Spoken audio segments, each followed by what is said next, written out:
Hello, I'm Gavin with Hellhound Leather. I'm here today to talk about the no-drill Henry harness sling, and we're going to be installing it on the Henry Big Boy Classic with the large loop. So obviously, first thing you want to do is make sure that you're unloaded. Draw the hammer back, uncoil, start with the flap going down over the barrel.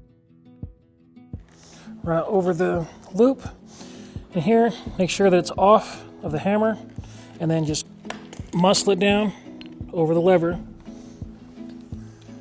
And after that, you're going to need to kind of push it up pretty hard until the flap will reach over and snap on the bottom. To install a tube clamp, let's open this bag and get the Allen key.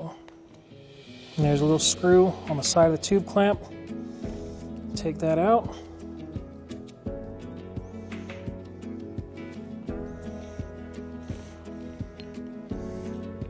Push the tube clamp over the tube. And then reinstall the screw. And once that's tight, everything is complete.